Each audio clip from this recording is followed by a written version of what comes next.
The video got cut. And after animals, we will go to sewage.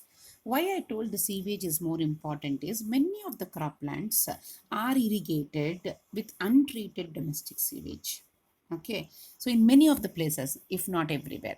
So when this untreated domestic sewage is used to fertilize plant crops, there is a likelihood that the raw plant food will be contaminated with human pathogens because sewage is carrying all the human excreta, especially those causing gastrointestinal diseases.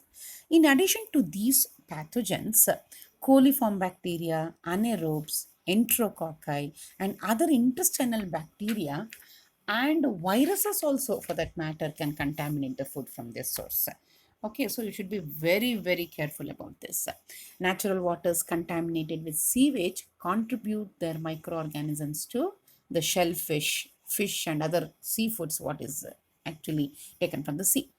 Treated sewage going on to soil or into water also contribute microorganisms, but in a very, very small number, minute number, and fewer pathogen than the raw sewage. So you should be very careful about using sewage and treating sewage. That's the reason you all have been taken to BWSSB to see how the sewage is treated and then the water is let out. Coming to the last one, handling and processing. The contamination of foods from the natural sources may take place from before the food is harvested. During handling, processing of the food, additional contamination may come from equipment, packaging material, person employed in handling and processing. Because the literature states that human being sheds around 10 to the power of 3 to 10 to the power of 4 viable organisms per minute.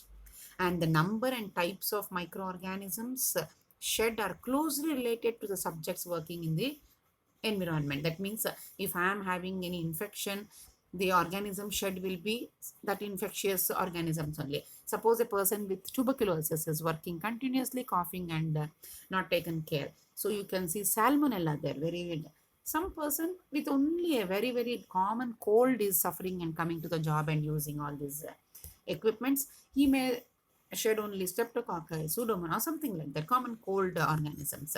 So it always depends on what type of person is coming there. Equipment, regular maintenance of the equipment is very, very important.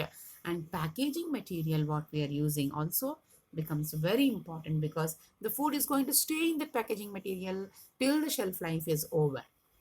So these are all the many, many possible sources of organisms, contaminating organisms coming on to your food and spoiling the food.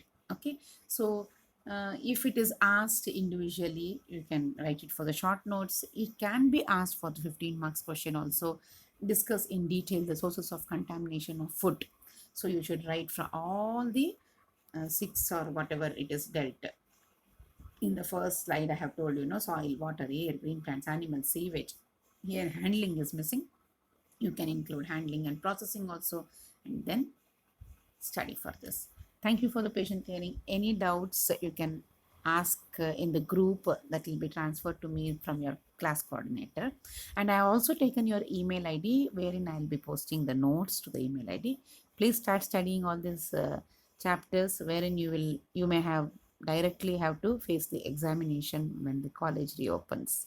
Till then, take care. Bye bye.